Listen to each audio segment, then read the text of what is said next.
सबसे पहले भक्ति का प्रचार करने के लिए प्रभु ने सनक सनंदन सनातन शरद कुमार के रूप में अवतार ग्रहण किया। दूसरी बात, पृथ्वी का उद्धार करने के लिए बड़ा रूप धारण किया। कभी भक्ति और ज्ञान का प्रचार करने के लिए नारद के रूप में अवतरित हुए। सुखदेव जी महाराज कहते हैं, राजा कभी नर नारायण, कभी कपिल, कभी दुर्वासा, कभी दत्तात्रेय, भिन्न भिन्न अवतार प्रभु ने लिए। उन्होंने जिस समय मंदराचल पर्वत समुद्र में डूब रहा था, कश्यप रूप धारण किया। और कभी देवताओं पर कल्याण करने के लिए धन्वंतरी का रूप धारण किया। राजा परीक्षित ने पूछा, गुरु ये मंदराचल समुद्र में क्यों डूब रहा है, जरा सूक्ष्म में बताइए तो सही। सुखदेव जी महाराज ने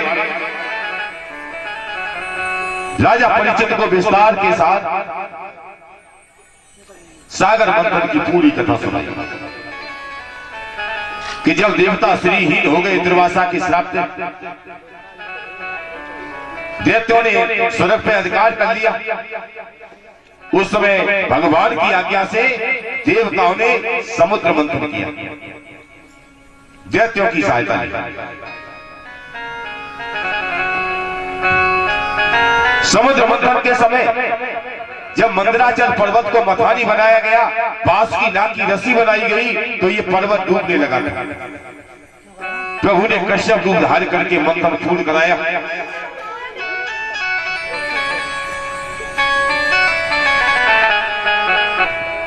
और समुद्र मंथन से पहली बार अमृत के लिए मंथन किया गया, लेकिन निकला क्या? विष। पहली बार जहर निकला। वो एक बात बताऊं, ये समुद्र मंथन की कथा है क्या? सुखदेव जी महाराज ने बड़े सूक्ष्म में समझा दिया कि ही राजन, ये जो संसार है वो एक समुद्र है, और संसार रूपी समुद्र में इस जीव को अपने जीवन का मंथन करना चाहिए। वो मंथन करते समय मथानी किसकी बनाओ? मन की मथानी बनाइए। भक्ति और प्रेम रूपी रस्सी से उसका मंथन करिए। जिंदगी का मंथन होगा तो सबसे पहली बार विष निकलेगा। तो विष कौन पीता है? भगवान शिव। विष पिया किसने? भगवान भोलेनाथ ने पिया, भगवान शंकर ने पिया। और पुराणों में लिखा भी है कि शिव ने विष पिया तो रखा कहां? अपनी कंठ पर। विष क्या है? संत कहते हैं कड़वी बात, जहरीली बात। यदि कभी जहरीली बात जीवन रूपी मंथन में निकल के आ जाए तो भगवान शिव संकेत करते हैं, मत तो पेट में रखो, मत जीभ पे लाओ, कंठ में रोक लो। बुरी बात बाहर जाएगी तो झगड़ा कराएगी, अंदर रहेगी तो गंदगी पैदा करेगी। कहां रोकिए? अपने कंठ में रोकिए। और कंठ में भी कहा? पहले विष कहां रखो? रा और मां के बीच में। राम कहा और शिव ने विष को विश्राम दे दिया।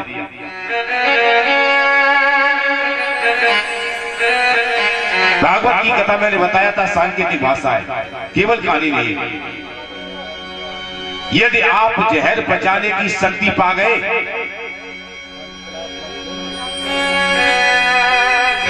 तो अंत में आपको क्या मिलेगा? अमृत मिलेगा। भक्ति के रास्ते पर जाओगे, जीवन का मंथन करोगे, सत्य के पथ पर चलोगे,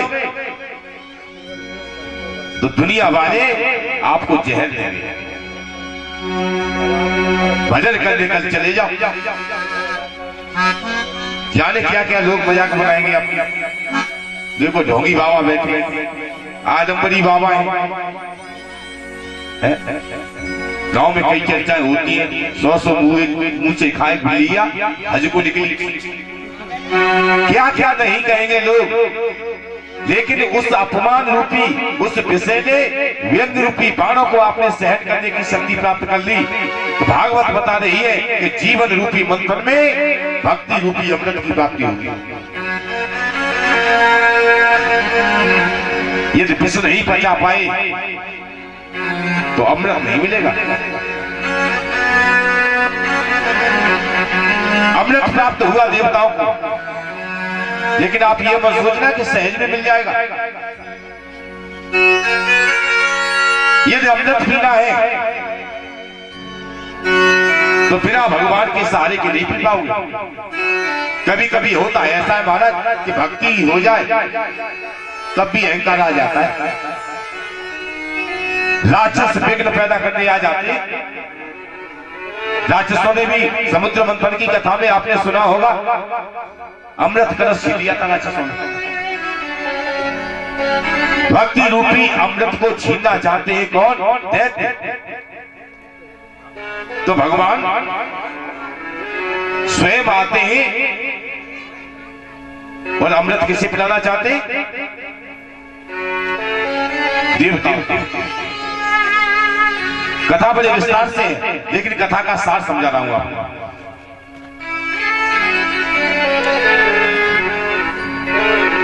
कथा के प्रेमी सज्जनों, उस समय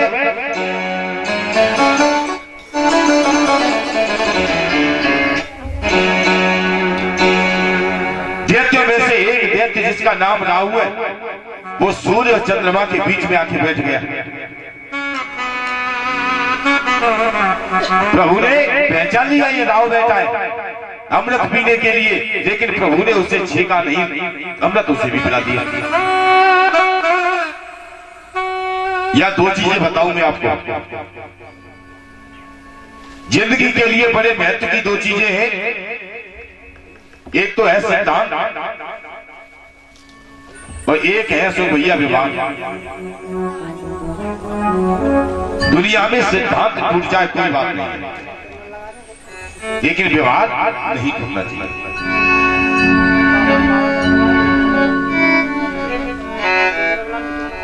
सिद्धांत टूट जाए कोई बात नहीं, विवाद नहीं टूटना चाहिए। और विवाद टूटता है तो परिणाम भयानक होते हैं।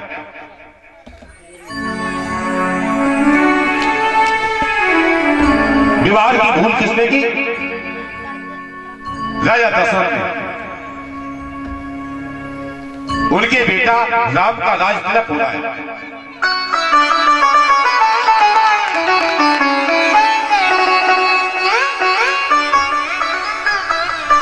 राम का राज तिलक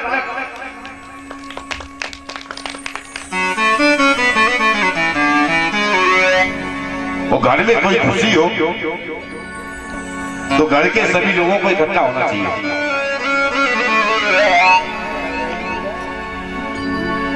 सभी लोग इकट्ठे हो तभी तो अच्छा लगता है। दशरथ जी ने क्या किया कि राम के राज तिलक में अपने ही बेटा भरत को नहीं बुलाया। विवाह की भूल, परिणाम सामने आया कि दशरथ के तो प्राण चले गए और राम को बढ़ जाना पड़ा। श्री सुखदेव महाराज कहते राजन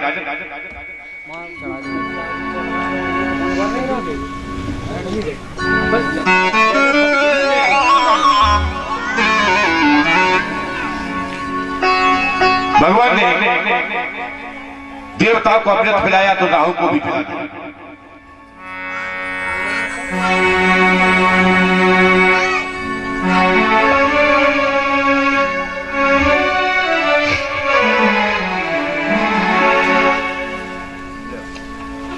लेकिन एक विचार करने की बात कि राहु सूर्य और चंद्रमा के बीच में ही आके क्यों बैठा?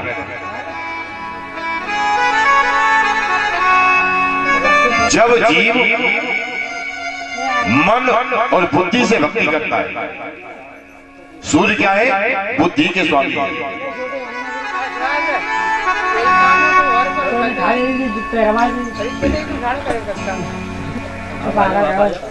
सूर्य बुद्धि के स्वामी और चंद्रमा मन के स्वामी। जब मन और बुद्धि से जीव भक्ति में लग जाता है तो विषय रूपी राहु उनके बीच में आ जाता है। यदि विषय रूपी राहु का नाश करना है तो किससे होगा? सुदर्शन चक्र से। सुदर्शन क्या है? सुदर्शन उसे कहते हैं जिसका दर्शन अच्छा है। वो दुनिया में दर्शन किसका अच्छा है? ज्ञान। ज्ञान का दर्शन सबसे अच्छा। यदि विषय परेशान करे तो ज्ञान का सहारा ले लो, भागवत बता रही है। कथा के प्रेमी सज्जनों, प्रभु ने अमृत पिला दिया, दैत्य और देवताओं में पुनः युद्ध हुआ, तो अब की बात देवता विजयी हो। दैत्य हार गए। कथा के प्रेमी सज्जनों, राजा बल की मृत्यु हो गई। शुक्राचार्य जी ने संजीवनी विद्या के द्वारा राजा बल को जिंदा तो कर दिया, अपनी तपस्या से बलवान बना दिया। वो पुनः देवताओं पे आक्रमण कराया तो पुनः दैत्य विजयी हो। उस समय भगवान ने अदिति और कश्यप की प्रार्थना करने पर देवताओं का कल्याण करने के लिए वामन रूप धारण किया था। बड़े दयालु है ना भगवान। जब भी देवता दुखी दिखाई देते भगवान आ जाते हैं। आप जानते हैं देवता कौन है? देवता कोई अलग से नहीं होते महाराज। ऐसे सज्जन पुरुष बैठे हैं, जो अच्छे लोग हैं वही तो देवता है। वो अच्छे लोगों पे जब आपत्ति आती है, सज्जनों पे कोई विपत्ति आती है तो भगवान जरूर आता है। वामन अंगुल के बने भगवान उस समय राजा बल हमेशा हमेशा के लिए इंद्र की गद्दी पर बैठने के लिए लालायित है। 100 अश्वमेध यज्ञ करने का संकल्प ले लिया है। राजा बल का यज्ञ चल रहा है। उस समय वामन अंगुल के भगवान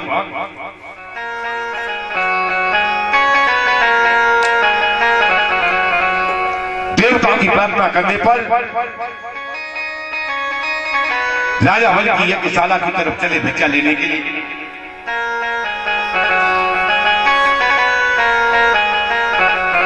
कथा के प्रेमी सज्जनों, जिस समय राजा बल के सामने आए, राजा बल ने किसी दिव्य बालक को देखा जो हाथ में माला लिए जप कर रहा है। मन आकर्षित हो गया।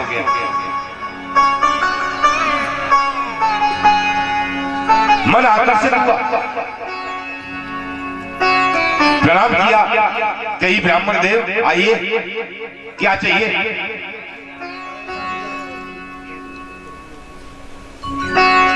भगवान सच्चे ब्राह्मण की भाषा बोलने लगे।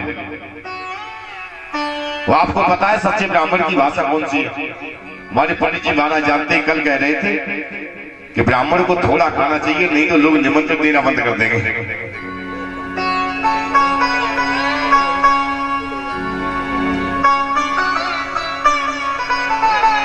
भगवान सच्चे ब्राह्मण की भाषा बोल रहे हैं। राजा बल से बोले, राजा तू तो उत्तम कुल में पैदा हुआ है। अरे तेरे कुल में तो भक्तराज प्रहलाद पैदा हुए थे, वो तेरे पूर्वज थे, तू नहीं का वंशज तो है। राजा बल ने कहा, प्रभु आप जानते? भगवान मन में मुस्कुराए, हम क्या नहीं जानते। राजा बल ने कहा, महाराज अब हमारे कुल खानदान की तारीफ तो बहुत हो गई। और तारीफ क्यों कर रहे हैं भगवान? जब किसी से कुछ लेना हो तो फिर तारीफ करनी पड़ती है।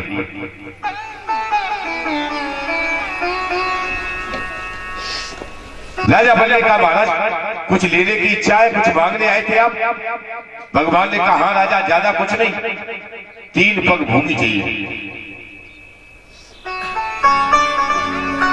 3 पग भूमि। राजा ने पूछा 3 पग क्या करोगे?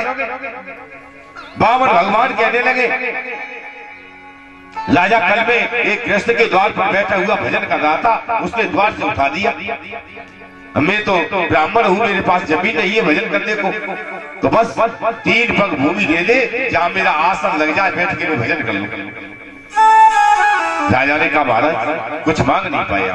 भगवान ने कहा देख तू नहीं जानता, वो 3 पग भी तेरे नहीं मेरे होंगे। पूरी लंबाई कितनी है? 52 अंगुल की। और कहते अपने 3 कदमों से 3 पग भूमि चाहिए।